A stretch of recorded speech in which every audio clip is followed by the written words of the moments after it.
Livro de Esther. Vamos conversar agora sobre esse livro lindo e muito atual, o livro de Esther. Ele traz lições maravilhosas para os dias em que nós estamos vivendo. Que livro atual! Esse livro não está na ordem cronológica, porque nós já encerramos a história de Israel no livro de Neemias. Então, se esse livro estivesse na ordem cronológica, ele estaria antes do livro de Esdras. Então, vamos relembrar.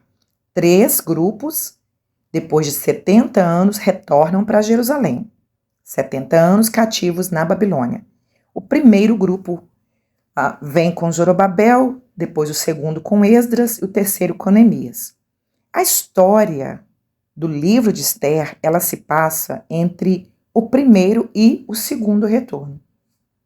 O rei Assuero, que é filho do rei Dario, havia assumido como rei da Pérsia e ele acaba sendo enganado por um dos seus oficiais chamado Amã e ele assina um decreto articulado por Amã que, por ódio, por orgulho no seu coração, ele faz um decreto de morte contra todo o povo judeu.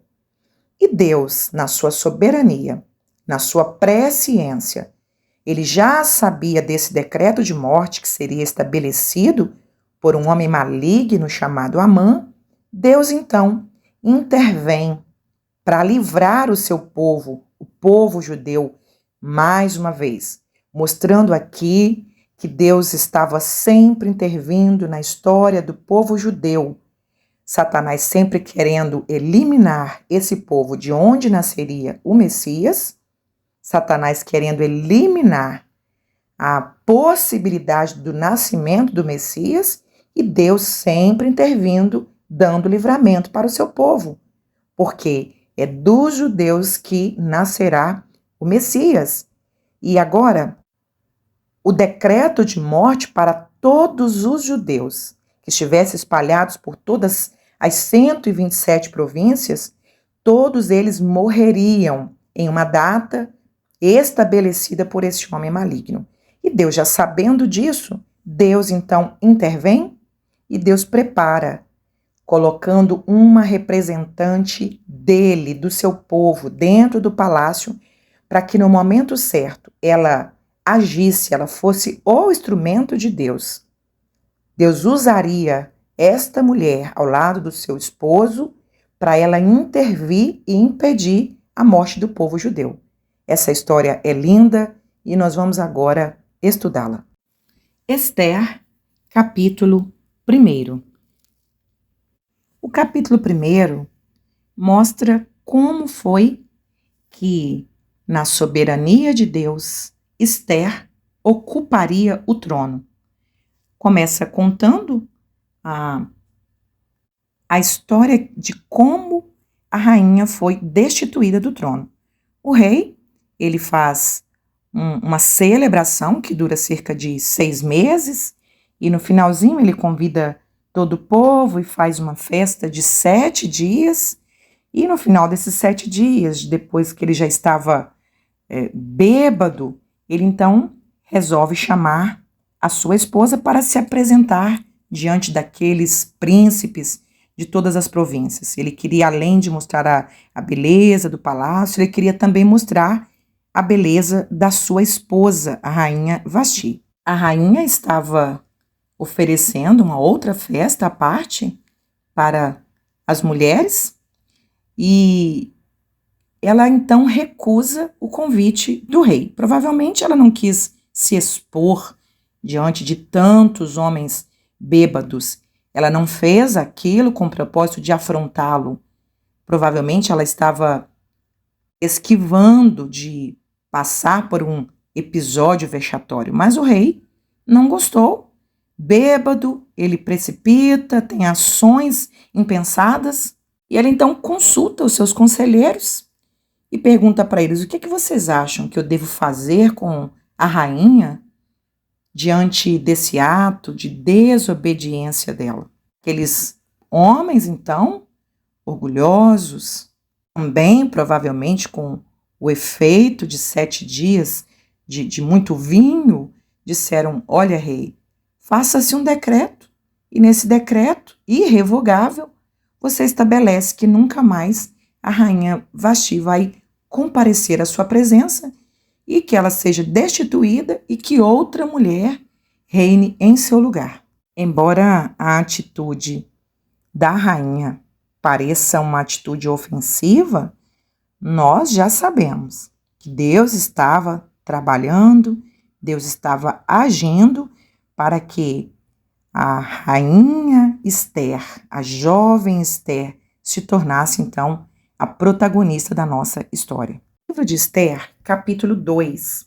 Algumas pessoas criticam do livro de Esther porque o nome de Deus não é mencionado nem em nenhum dos 10 capítulos desse livro. Mas embora o nome de Deus não seja mencionado, as ações de Deus são notáveis em todo o tempo, em toda a narrativa dessa história linda. A presença de Deus, a ação de Deus, a intervenção de Deus é muito notória. No capítulo de número 2, nós observamos que o plano de Deus para nomear Esther como rainha estava em ação. O rei é aconselhado a fazer uma seleção para escolher virgens no reino e que dentre essas virgens fizesse-se uma espécie de concurso de beleza e a nova rainha então fosse escolhida. E no meio dessas moças que foram trazidas para o palácio para participar desta seleção, veio uma judia, uma menina órfã, pobre, e ela era cuidada por um primo. Mardoqueu era um descendente de Benjamim e era ele que cuidava de Esther desde pequena, então ele se tornou como um pai para ela. As moças que foram levadas para essa seleção, elas tinham um tempo de 12 meses de preparação, purificação, 6 meses com óleo de mirra e depois com especiarias mais 6 meses. E elas então, depois, cada uma delas entrava à presença do rei, passava uma noite com o rei e pode ser que o rei nunca mais a chamasse. Então ela se tornaria uma concubina do rei. E aquela que o rei mais agradasse, ele tomaria por esposa. Radassa, que é o seu nome hebraico, e passou a se chamar Esther. Esther, então, entra à presença do rei, e o texto diz no verso 17, o rei amou mais a Esther do que todas as mulheres, e ela alcançou perante ele graça e benevolência. E ele então pôs a coroa real na sua cabeça e a fez rainha em seu lugar. Olha a soberania de Deus.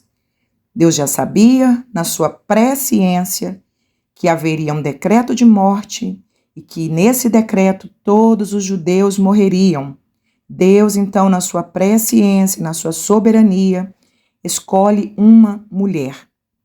Ela não seria a rainha que dominaria a Pérsia, mas como esposa do rei, ela poderia exercer uma certa influência.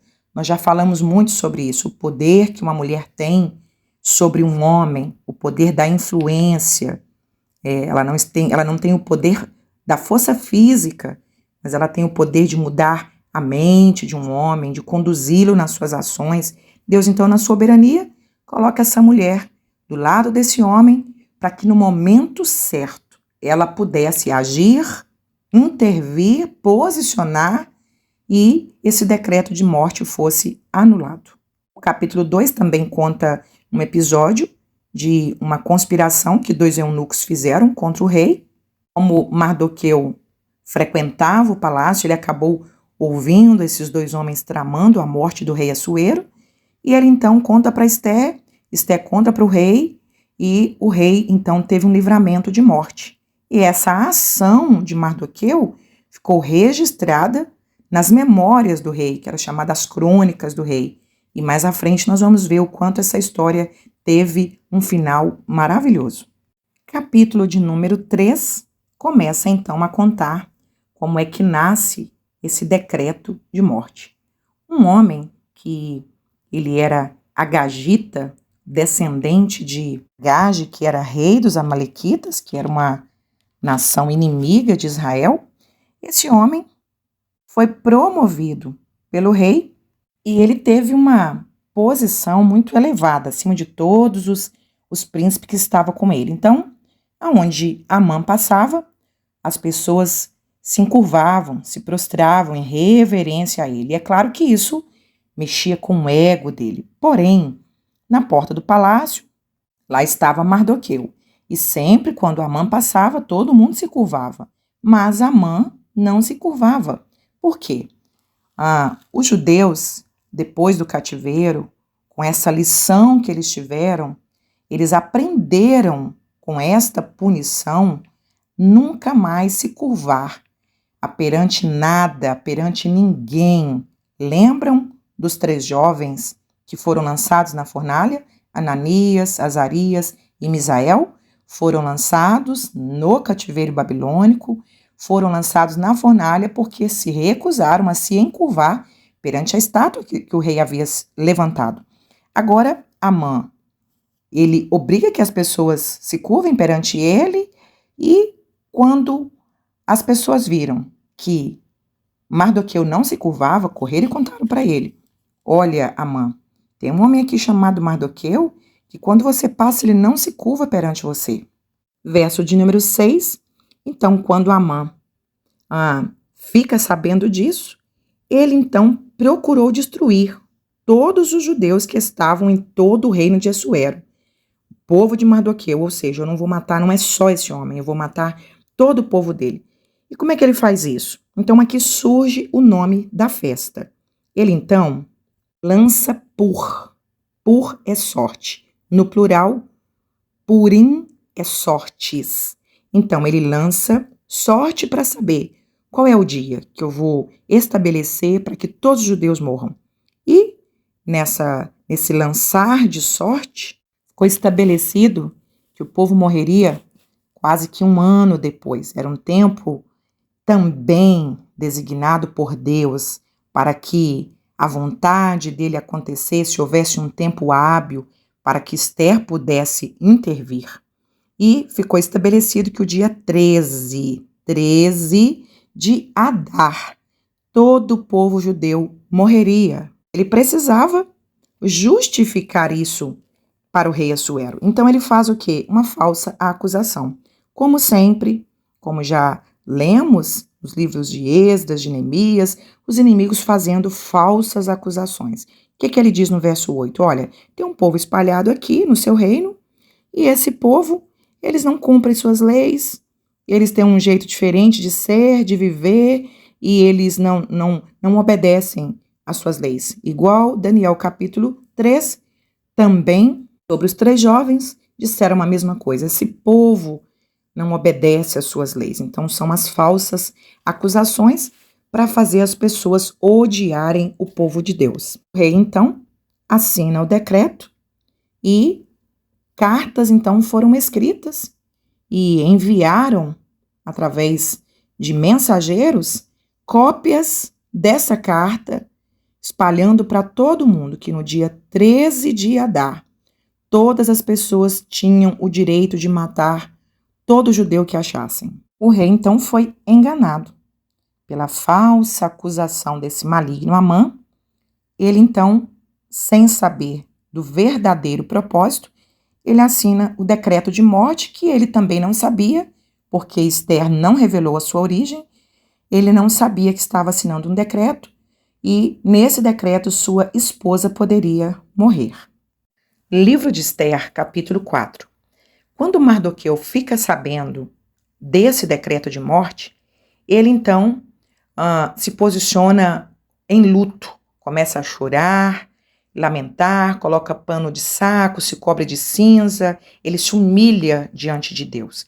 E todos os judeus fizeram a mesma coisa, todos os judeus lamentavam, choravam, jejumavam, e quando a Ester ficou sabendo que eles estavam se comportando assim, ela manda um dos eunucos perguntar o que é que estava acontecendo. Então, Mardoqueu manda o eunuco contar para ela, levar uma cópia desse decreto e, verso de número 8, e falar para ela que era para ela conversar com o rei, contar para o rei o que estava acontecendo para que o rei impedisse aquela matança. Mas a Esther, ela, de primeira mão, ela teme, ela não se posiciona, ela disse não, fala para Mardoqueu que não tem como eu fazer isso. Todo mundo sabe que quem entra na presença do rei sem ser chamado é morto e tem 30 dias que eu não sou chamada. E então Mardoqueu manda uma palavra dura para ela. No verso de número 14, ele disse assim: olha, se você se calar nesse tempo, Deus vai mandar socorro de outra forma. Mas você e sua casa vai perecer. Ou seja, você se esqueceu que você também é judia? A ordem é para todos os judeus morrerem. E olha a pergunta que ele faz: e quem sabe para tal tempo como esse chegaste a este reino? Ou seja, minha filha, coloque a mão na sua consciência e pense: o que é que te fez se tornar uma rainha? Por que você, uma menina pobre, judia, uma mulher improvável, se torna a rainha, esposa do rei Assuero? Então, quem sabe foi para esse momento que você chegou aí. Ela então se posiciona, a rainha, ela se levanta e diz: é isso aí, pode deixar então, eu vou entrar na presença do rei. Falem para as pessoas, para os judeus, para jejuarem por mim 3 dias. E eu e as minhas moças também, nós vamos jejuar e eu vou entrar na presença do rei. E se eu tiver que morrer, eu morrerei. Esse é o posicionamento de um servo de Deus. Estamos diante de dias difíceis, quando o povo de Deus tem sido tão atacado. A nossa fé tem sido atacada. E quantas pessoas que estão nesse primeiro comportamento da rainha Esther, de não se posicionar, com medo das consequências, medo de ser cancelado, medo de processo, não se posiciona, não defende os princípios do reino. Estamos sendo atacados por tantos ativismos feminista, LGBT e outros ativismos, e leis para serem promulgadas, favorecendo o aborto, a legalização da maconha. E quantos cristãos estão calados, não se posicionam, não manifestam a sua fé, não se levantam com medo de serem punidos ou serem cancelados ou perderem seguidores, mas que nós possamos nos posicionar como a rainha Esther. Se tiver que morrer, morreremos. Se tiver que ser presos, seremos, mas nós vamos fazer aquilo para o qual fomos chamados.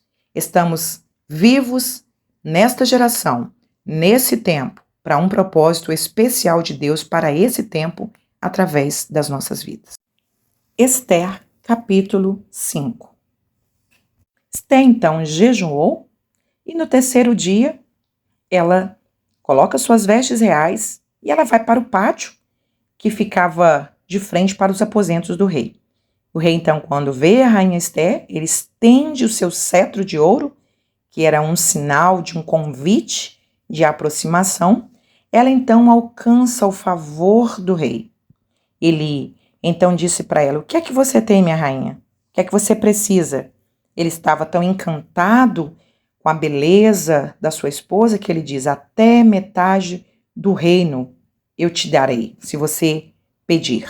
Esther, então, age com cautela, sabedoria, não precipita nas suas ações. A Bíblia diz que a mulher sábia edifica a sua casa. A sabedoria, segundo as Escrituras, é mais forte que a força física. E ela diz: não, rei, eu só queria que você viesse a um banquete que eu preparei para você e convide também Amã para esse banquete. No banquete, o rei torna a perguntar: o que é que você quer? Ela diz: não, eu queria que amanhã você viesse e com Amã, porque eu tenho um outro banquete para você. Amã fica todo vaidoso, e no caminho ele se encontra com Mardoqueu, novamente Mardoqueu não se encurva perante ele, ele fica irado, e quando ele chega em casa ele conta para a esposa: olha, eu fui convidado pelo rei, pela rainha, para um banquete com eles, ninguém mais é convidado, mas eu ainda não estou feliz, enquanto eu ver aquele judeu Mardoqueu assentado na porta do rei. Então, a mulher dele, Zeres, uma maligna mulher também, uma mulher tola, disse: olha, faz uma forca.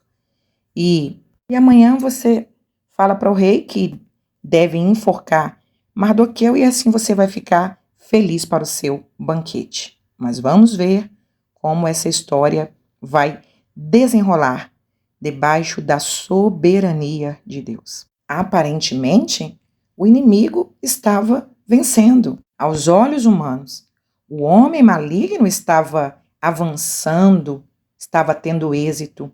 Quantas vezes, com os nossos olhos humanos, nós nos entristecemos, vendo as pessoas ímpias, as pessoas malignas, fazendo tanta injustiça e ganhando tanto dinheiro, ganhando tantas promoções e parecendo que estão sendo tão vitoriosos. Mas acima desses homens malignos, desses homens injustos, nós não podemos esquecer que existe um Deus que é o justo juiz e que no tempo certo ele vai agir.